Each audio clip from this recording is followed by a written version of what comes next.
dangereuses pour la santé. Rappelez-vous, il y a 10 ans, les parabènes, les conservateurs utilisés dans les cosmétiques, sont montrés du doigt, soupçonnés d'être des perturbateurs endocriniens. L'opinion s'inquiète. Pour continuer à vendre, les industriels bannissent les parabènes de leurs formules. C'est la vague des 0%.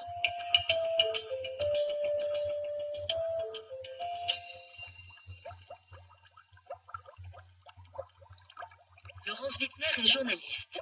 Elle tient un site d'information sur les cosmétiques. Il y a un créneau marketing, si vous voulez, pour le fabricant, à s'afficher sans parabènes. Parce que le consommateur qui va voir sans parabènes, monsieur, c'est sans parabènes, donc c'est bien.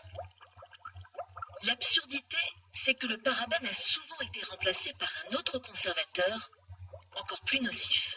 Alors, je vais regarder ce qu'il y a à la place, parce que quand on voit un sans sur une étiquette, sans quelque chose, il est toujours intéressant de chercher par quoi il a été remplacé.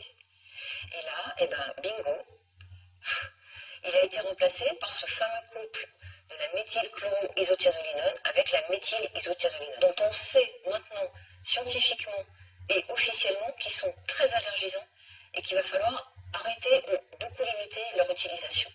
Est-ce qu'on a vraiment gagné au change? Je pose la question. Le méthylchloroisothiazolinone et le méthylisothiazolinone. Deux noms barbares, une seule molécule, l'isothiazolinone. Le pire, c'est qu'il y a 20 ans, ces conservateurs largement utilisés avaient été abandonnés car trop allergisants.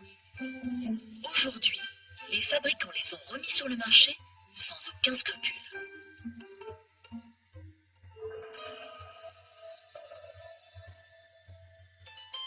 Sandrine est allergique à l'isothiazolinone. Il y a 5 ans, cette esthéticienne de 47 ans découvre un jour son visage métamorphosé. Quand vous vous réveillez le matin et que vous voyez ce spectacle dans la glace, c'est très dur psychologiquement de se voir défiguré.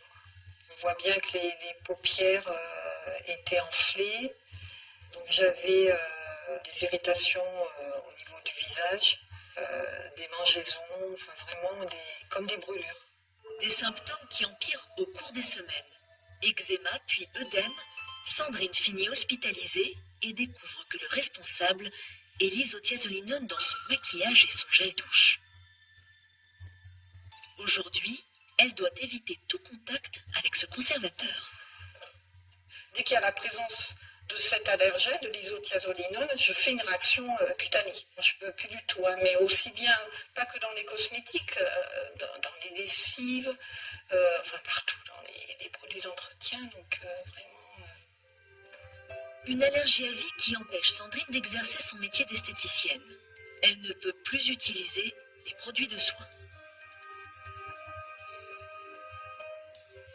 Et dans les rayons du supermarché, pour trouver un gel douche, c'est un véritable casse-tête. Elle passe son temps à lire les étiquettes. Caramel, alors je regarde, puis même avant je ne regardais pas la composition. Et voilà, bingo, méthylchloroisothiazolinone, méthylisothiazolinone. Alors, sans savon peau sensible, présence donc du méthylisothiazolinone. Voilà, méthylchloroisothiazolinone plus le méthylisothiazolinone. Donc là, il y a les deux conservateurs. Méthyliso, méthylchloro, il y a de l'isothiazolinone partout. Sandrine tente sa chance avec un produit pour enfants. Gel nettoyant, douceur, corps et cheveux. Ah mais tiens, en plus, c'est pour bébé aussi. Bébé, enfant, adulte. Donc, je me dis que bébé, il n'y a pas de risque. Parce que les bébés, ils ont des peaux très très fragiles. Hypoallergéniques, ne piquent pas les yeux. Ben, c'est parfait ça.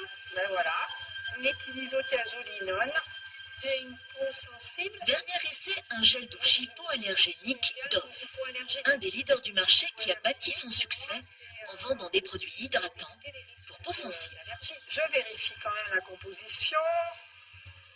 Voilà. Et qu'est-ce que je vois? Méthylisothiazolinone.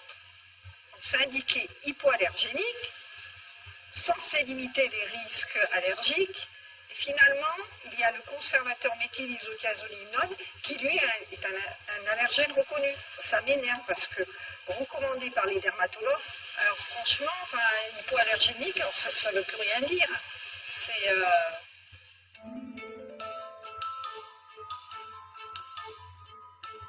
Pourtant, depuis 2 ans, les dermatologues tirent la sonnette d'alarme et dénoncent la dangerosité de ce conservateur.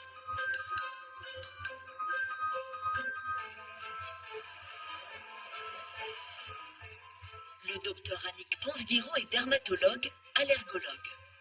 Dans son cabinet, 1/3 des cas d'allergie de contact sont des allergies à l'isothiazolinone.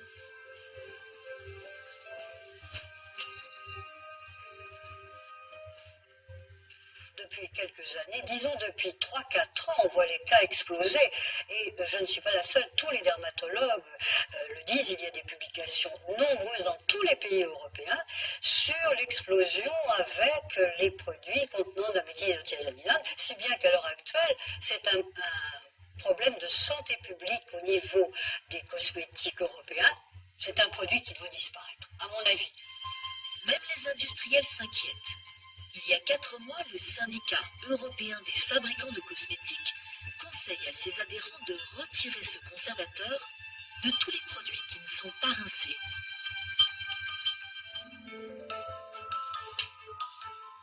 Si la situation est aussi grave, pourquoi y a-t-il encore de l'isothiazolinone dans la moitié des gels douche?